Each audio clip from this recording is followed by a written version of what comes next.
दोस्तों आज 13 फरवरी सन 2023 है और आज का दिन सभी भारतवासियों के लिए बेहद महत्वपूर्ण और गौरवपूर्ण है क्योंकि आज ही के दिन सरोजनी नायडू जिनके गीतात्मक प्रतिभा के कारण महात्मा गांधी ने उन्हें नाइटिंगेल ऑफ इंडिया या भारत कोकिला की उपाधि से सम्मानित किया का जन्म हुआ था।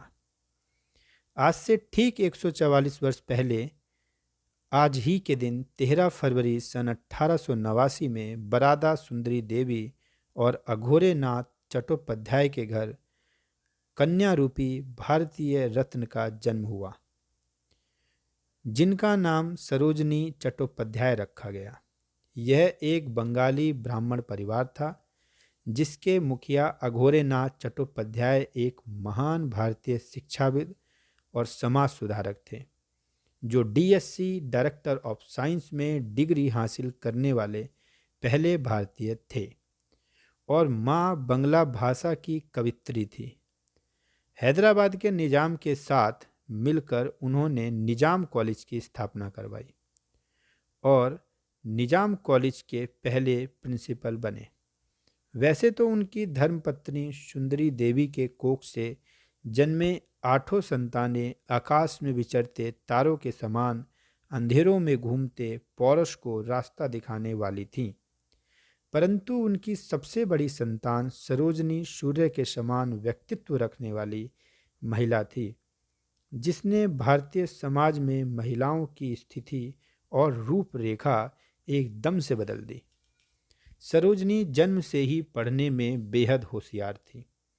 12 वर्ष की आयु में उन्होंने एक कवित्री बनने की सोची और उन्होंने लिखना शुरू किया और उन्हें बहुत सी भाषाओं का ज्ञान भी था। इसलिए 16 वर्ष की आयु में उन्होंने अपना पहला प्ले लिखा जिसका नाम महेर मुनेर था और ये पर्शियन भाषा में था। इसकी एक कॉपी हैदराबाद के निजाम को भी प्राप्त हुई, जिससे प्रभावित होकर सरोजनी को निजाम ने स्कॉलरशिप देकर लंदन भेजा। 1895 में सरोजनी का दाखिला लंदन के किंग्स कॉलेज में हुआ और फिर सरोजनी को कैम्ब्रिज के गेटन कॉलेज में भी पढ़ने का मौका प्राप्त हुआ। लंदन में ही सरोजनी गोविंदराजु नायडू के से मिली, जो एक डॉक्टर थे। दोनों एक दूसरे से बेहद प्रभावित हुए और अंततः सरोजनी 1898 में भारत लौटी और गोविंदराजु से विवाह का प्रस्ताव अपने पिता अघोरे नाथ चट्टोपाध्याय के समक्ष रखा। यह एक इंटरकास्ट मैरिज थी और उस समय का समाज इंटरकास्ट मैरिज को पाप मानता था और वहाँ पहली बार सरोजनी ने अपनी दृढ़ता का परिचय देते हुए गोविंदराजु नायडू से विवाह किया और सरोजनी नायडू बनी। उनकी पहली कविता की किताब द गोल्डन थ्रेशोल्ड का विमोचन 1905 में लंदन में हुआ। उन्होंने बहुत सी कविताएं और कहानियां लिखी, जिनमें से कुछ के नाम the bird of time, in the bazaar of Hyderabad, the broken wings, the gift of India, Mohammad Ali an ambassador of unity लिखी। उनकी अंतिम पुस्तक द फीदर ऑफ डाउन का विमोचन उनकी मृत्यु के पश्चात उनकी पुत्री पद्मजा नायडू ने करवाया। सरोजनी नायडू जी ने राजनीति में अपने कदम 1904 से ही रखना शुरू कर दिए। वे बहुत अच्छी वक्ता थी। आवाज़ अंग्रेजी हुकूमत के कान खड़े करने के लिए काफ़ी थी। वह अपने भाषण में देशभक्ति से ओतप्रोत तथा महिलाओं के अधिकार, उनकी शिक्षा के लिए समर्पित नजर आती थी। बाढ़ में फंसे लोगों की मदद के लिए उन्हें अंग्रेजी सरकार ने 1911 में केसरे हिंद की उपाधि प्रदान की, जिसे उन्होंने महात्मा गांधी के साथ 1919 में हुए जलियांवाला बाग हत्याकांड से दुखी होकर लौटा दिया। गांधी जी से सरोजनी नायडू का परिचय 1914 में लंदन में गोपाल कृष्ण गोखले जी ने करवाया। गांधी उनसे करीब 10 वर्ष ही बड़े थे। इसी कारण वे एक दूसरे से हंसी मजाक भी किया करते थे। सरोजनी गांधी को मजाक में मिक्की माउस कहती थी। 1917 में सरोजनी गांधी जी के सत्याग्रह से हर प्रकार से जुड़ गई। 1925 में वह INC इंडियन नेशनल कांग्रेस के कानपुर अधिवेशन की अध्यक्ष बनी और इस पद पर आसीन होने वाली वह एनी बेसेंट के बाद दूसरी महिला व पहली भारतीय महिला थी। उन्हें बहुत सी भाषाओं का ज्ञान था, तो जब वह गुजरात में भाषण देती तो गुजराती में, बंगाल में भाषण देती तो बंगाली में, दिल्ली में वे हिंदी व अंग्रेजी में भाषण देती और उनकी यह खासियत उन्हें और नेताओं से अलग बनाती थी। लंदन में जब वह अंग्रेजी भाषा में भाषण देती तो वहाँ बैठा हर आदमी उनकी प्रशंसा किए बिना नहीं रह पाता।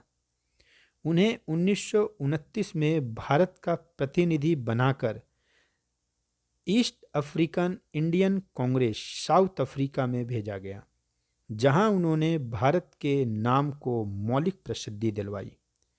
गांधी जी के सभी आंदोलन, चाहे वह असहयोग आंदोलन हो या सविनय अवज्ञा आंदोलन हो, में उन्होंने बढ़ चढ़कर हिस्सा लिया। 1930 में दांडी मार्च में शुरुआत में गांधी जी ने जोखिम को मापते हुए महिलाओं को दांडी मार्च में हिस्सा लेने से मना कर दिया, परंतु फिर सरोजनी नायडू, कमला देवी चट्टोपाध्याय व खुर्शीद नरौजी जैसी महिलाओं के आग्रह से महिलाएं भी दांडी मार्च की ओर गांधी जी के साथ कदम से कदम मिलाकर चल दी। और जब 6 अप्रैल 1930 में नमक बनाने के जुर्म में गांधी जी को गिरफ्तार कर लिया गया तो गांधी जी ने आगे की कमान सरोजनी नायडू को ही दी। 1931 में हुई द्वितीय गोलमेज सम्मेलन में गांधी जी के साथ सरोजनी नायडू भी लंदन गई। वहां गांधी इरविन पैक्ट हुआ और गांधी के साथ पहली बार जेल का मुआयना किया।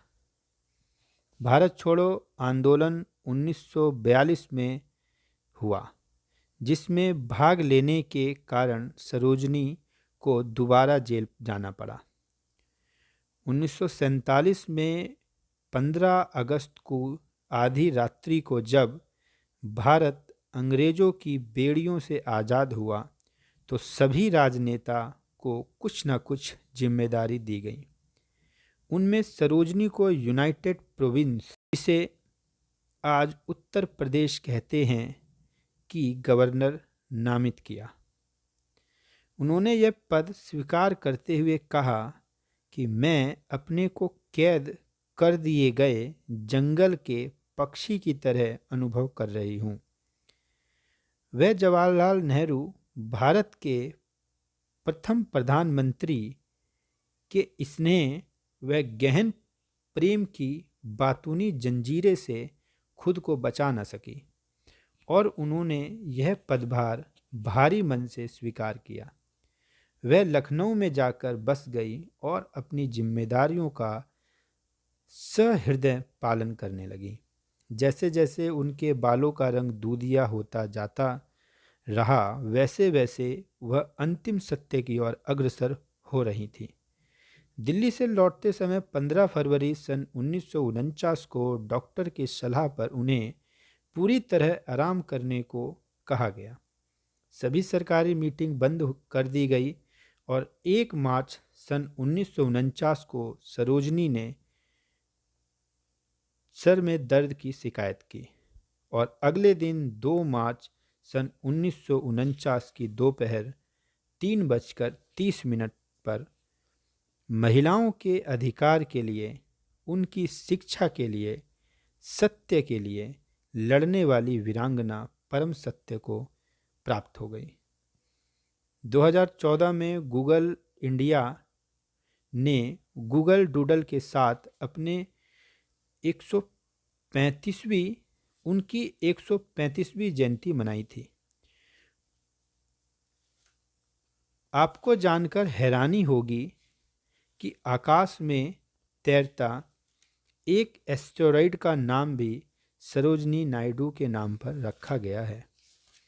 इतना ही नहीं, उनकी भारतीय स्वतंत्रता में भागीदारी को किसी भी प्रकार से कम नहीं आंका जा सकता। उनकी जयंती को आज हम सभी लोग भारतीय राष्ट्रीय महिला दिवस के रूप में जानते हैं।